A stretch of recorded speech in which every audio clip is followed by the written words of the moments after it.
Good evening everyone. तो कल हमने बात किया था कि क्रिप्टो में हम कैसे ट्रेड कर सकते हैं।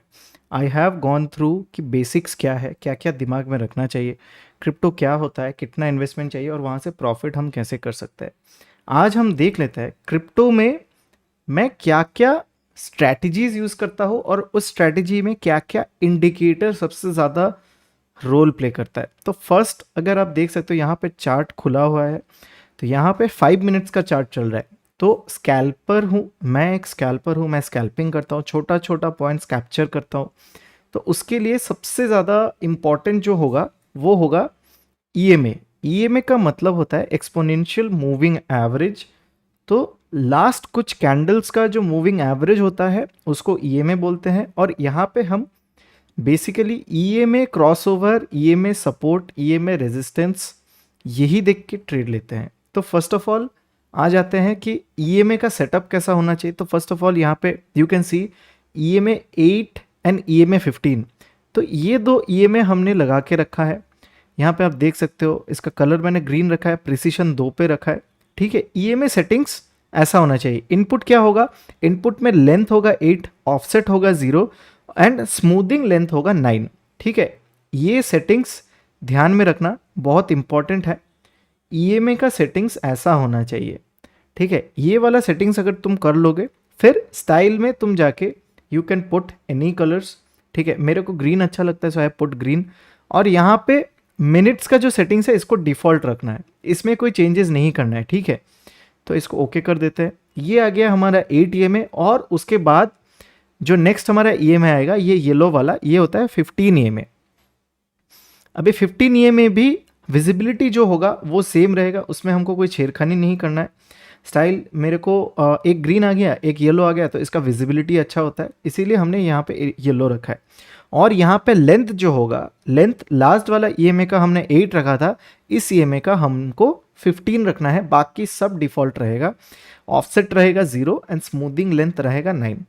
तो ये हो गया तुम्हारा ईएमए का सेटअप। ठीक है, अभी आते हैं एक और चीज़ जो हमारे लिए बहुत ज़्यादा इंपॉर्टेंट है, वो होता है वॉल्यूम। ठीक है, वॉल्यूम ऐसे में ये पहले से लगा हुआ रहता है, तो इसमें हमको पता चल जाता है कि वॉल्यूम क्या कर रहा है। ज़्यादा वॉल्यूम है तो वहाँ पे मार्केट का ट्रेंड उसी तरफ का है, और कम वॉल्यूम है तो वहाँ पे कन्विक्शन ज़्यादा हमारा नहीं बैठता। जैसे यहाँ पे थोड़ा सेलिंग आ रहा है लेकिन हमारा यहाँ पे कन्विक्शन नहीं बैठ रहा है क्योंकि वॉल्यूम एकदम कम है।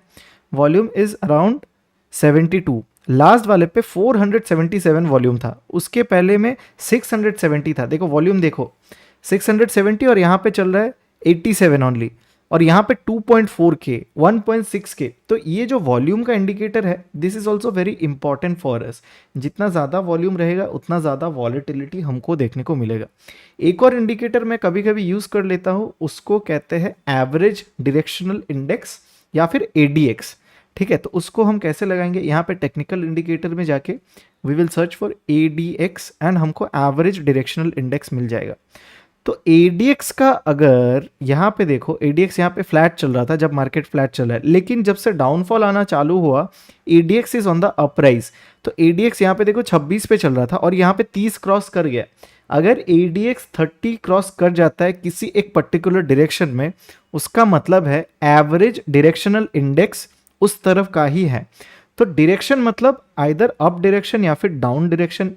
यहाँ पे डाउन डायरेक्शन में हमको ज़्यादा कन्विक्शन बन रहा है, इसीलिए एडीएक्स जो है एडीएक्स इज ऑन द अपराइज और यहाँ पे हाई 52.49 का लगा है।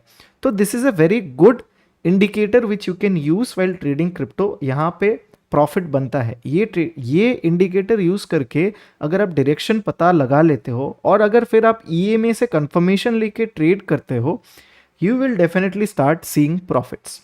यहाँ पे प्रॉफिट बनता है। ठीक है, एडीएक्स हमारा एक कंफर्मेशन इंडिकेटर है और लाइव जो इंडिकेटर है वो हो गया volume, EMA and price action. ये तीन हमको देखना है।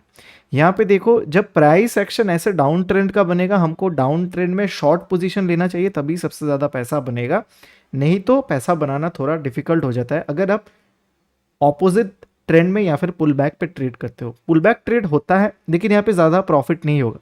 मैं दिखा देता हूँ, अगर ये पुल बैक पे हम ट्रेड लिए होते तो यहाँ पे कितना प्रॉफिट होता। यहाँ पे पुल बैक किया, यहाँ पे अगर हम देखते, यहाँ पे हमको ऑलमोस्ट 132 और यहाँ पे स्टॉप लॉस होता अराउंड छोटा सा $33 का स्टॉप लॉस होता, और यहाँ पे हमको प्रॉफिट होता अराउंड $97 का। ठीक है, $97 का प्रॉफिट बन जाता। तो ऐसे करके अगर हम मार्केट को देखेंगे तो मार्केट का मूवमेंट हमको पता चल जाएगा। एक और चीज़ जो हम देखते हैं ट्रेड करते वक्त, वो होता है ईएमए क्रॉसओवर। देखो यहाँ पे ईएमए अपसाइड में क्रॉस किया है। अगर हम 1 मिनट के टाइम फ्रेम में जाए, 1 मिनट टाइम फ्रेम में ईएमए क्रॉसओवर सबसे बढ़िया काम करता है। 1 मिनट टाइम फ्रेम में ईएमए जब ऊपर की साइड में क्रॉस किया, यहाँ पे ईएमए ऊपर की साइड में क्रॉस किया और यहाँ पे छोटा सा हमको अपमूव देखने को मिला। लेकिन जिस वक्त ईएमए ने डाउन में क्रॉस किया, ये देखो ये यहाँ पे ईएमए डाउन साइड में क्रॉस किया है, तो अगर 8 ईएमए 15 ईएमए को अप साइड से क्रॉस करता है, अगर 8 ईएमए 15 ईएमए को अप साइड से डाउन साइड की तरफ क्रॉस करता है, उस क्रॉसओवर पे डाउन साइड का ट्रेड बनता है। और यहाँ पे देखो मस्त प्रॉफिट बन गया है हमारा। 1 मिनट के टाइम फ्रेम में मैं दिखा रहा हूँ, यहाँ पे अगर हम शॉर्ट पोजीशन लेते, ठीक है, ये इस exactly at this crossover short position अगर हम लेते, यहाँ पे हमारा कितना प्रॉफिट बन जाता, हमको यहाँ पे मस्त प्रॉफिट मिल जाता ऑलमोस्ट $700 का। पूरा मूव अगर हम कैप्चर कर लेते, यहाँ पे हमको ऑलमोस्ट $736 का मूव मिल जाता। सोचो कितना इफेक्टिव है ये स्ट्रैटेजी। ईएमए क्रॉसओवर पे अगर हम ट्रेड लेते, हमारा छोटा सा स्टॉप लॉस होता, ठीक है, छोटा सा एकदम बिल्कुल छोटा सा स्टॉप लॉस होता, ऑलमोस्ट $43 का स्टॉप लॉस होता, एंड अगेंस्ट $43 स्टॉप लॉस हमको टारगेट मिल जाता ऑलमोस्ट $627 का। 730 का टारगेट था। अभी मार्केट जिस कंडीशन पे है, हमको $627 का प्रॉफिट मिल जाता। ठीक है, तो छोटे पैसे से बड़ा प्रॉफिट ऐसे ही कमाया जाता है। कल मैंने बात किया था कैसे आप ट्रेड कर सकते हो, कैसे आप स्टार्ट कर सकते हो ट्रेडिंग, और अगर ऐसा ट्रेडिंग स्ट्रैटेजी आप फॉलो करते हो, आपको ऐसा $627 वाला प्रॉफिट आपको देखने को मिल जाएगा।